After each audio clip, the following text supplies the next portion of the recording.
안녕하세요. 전주생명과학고 교사 고지선입니다. 여러분, 감자 좋아하시나요?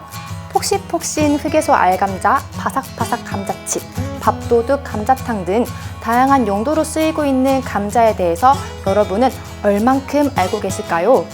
선생님과 함께하는 작물 이야기, 오늘은 감자에 대해서 알아보도록 하겠습니다. 감자는 쌍떡잎 식물 가지과 여러의 사리로 분류되며 섭지 부위는 땅속 줄기입니다. 보통은 종자, 씨앗 번식이 아니라 씨감자, 눈을 심어 번식하는 영양 번식의 방법을 사용하여 재배합니다.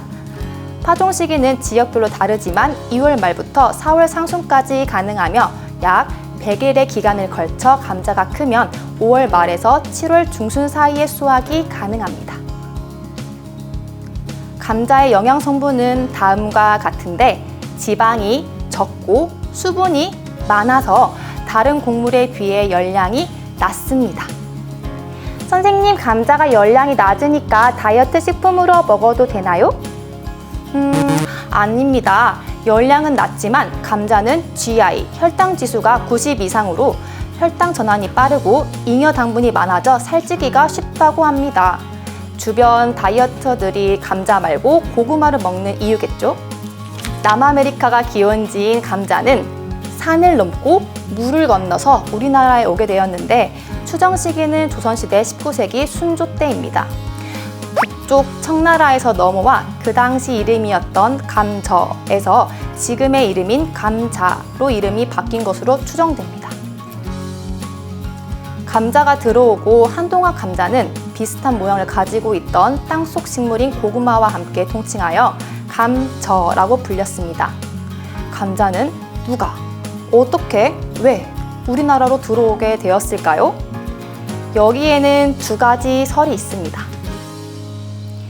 이규경의 오주연 문장 전상고에는 그 두 가지 설이 담겨 있는데 첫 번째, 김씨라는 사람이 북쪽에서 가져왔다는 것, 두 번째, 청나라 사람들이 인삼을 몰래 캐가려고 왔다가 자신들이 먹기 위해 가져온 감자를 떨어뜨리고 갔다는 것.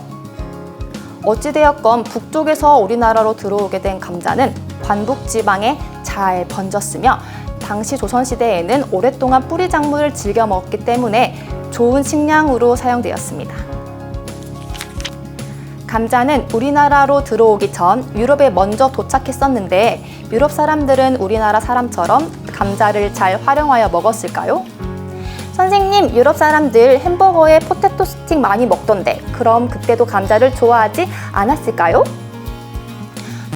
아니에요. 안타깝게도 유럽에 도착한 감자는 환영받지 못했습니다. 이유는 여러 가지가 있지만 크게 두 가지가 있습니다. 첫 번째, 감자의 외형이 썩은 반점, 시체 피부를 연상시켜 사람들에게 좋지 못한 인상을 주었고, 두 번째, 성서에 하느님이 씨앗으로 번성하는 식물을 창조했다라는 말이 있습니다. 하지만 감자는 씨앗 없이 땅속에서 영양 번식으로 마구 뻗어가는 모습으로 하느님이 창조하지 않은 식물이라 여겨져 불온하다고 판단되었습니다. 전해지는 말에 따르면 감자는 종교 재판도 받았다고 하는데 이를 보면 감자에 대한 혐오감이 크게 느껴지죠. 생산력도 우수하고 좋지 않은 환경에서도 잘 생산되었던 감자는 이러한 이유로 사람이 아닌 가축의 먹이로 사용되었다가 17세기 아일랜드에서 그 감자의 진가가 발휘되기 시작하였습니다. 당시 아일랜드는 식물을 재배하기에 척박한 환경을 가지고 있었습니다. 하지만 척박한 환경을 적응하고 씨앗 없이 영양 번식으로 마구 생산해가는 감자의 장점은 먹을 것이 없어서 가족을 죽음으로 보냈던 아일랜드 사람들에게 엄청난 해결책이었습니다. 일부 사람들이 섭취 부위를 몰라 솔라닌이 들어있는 싹을 먹기도 했지만 하나 먹는다고 죽음으로 가는 정도는 아니었습니다. 감자는 쪄서도 먹고 구워서도 먹고 빵으로 먹어서 다양하게 활용할 수 있는 식자재였기 때문에 아일랜드 사이에서 빠르게 퍼져갔고 이로 인해서 아일랜드 인구수는 증가하게 되었습니다. 이를 본 유럽인들은 점차적으로 감자 식용 도입을 시작했으며 일례로 프랑스 루이 16세가 감자 식용을 장려하기 위하여 직접 섭취하고 감자꽃도 활용하는 등 기근에 시달리는 유럽 사람들을 위해 솔선수범 장려했다고 합니다. 다시 아일랜드입니다. 아일랜드 사람들은 감자의 빠른 번식을 위해서 유전자가 모두 같은 동일한 품종의 감자를 전국에 심었다고 합니다. 그래서 감자는 단기간에 빠르게 번져 생산량이 높아졌다고 합니다. 여기서 질문. 반팔티만 입는 동남아시아에 엄청난 추위가 오면 어떡할까요? 모두 견딜 수 있을까요? 당연히 아니겠죠. 같은 형태의 옷만 가지고 있었기 때문에 급작스러운 환경에 모두가 감기를 입는 등 피해를 입을 거예요. 그럼 동일한 감자 품종만 심은 아일랜드는 괜찮았을까요? 다시 19세기 아일랜드로 돌아갑니다.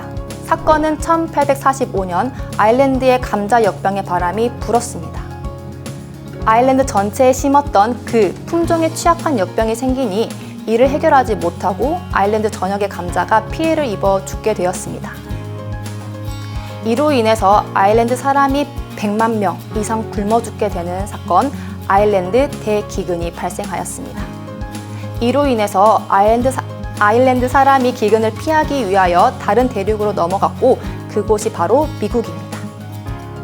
여기까지 감자에 대한 생육적 특징, 우리나라와 유럽에 들어온 감자의 이야기에 대해 알아보았습니다. 우리는 감자를 손쉽게 먹었는데 지난 시절의 감자는 먹기 여간 힘들었다는 것에 대해 매우 신기하죠. 감자의 기본적인 내용을 알아보았으니 이제 NCS 전특작 재배 능력단위 4 전특작 파종 육묘 관리에서 감자의 파종, 씨감자 관리에 대해 배워보도록 합시다.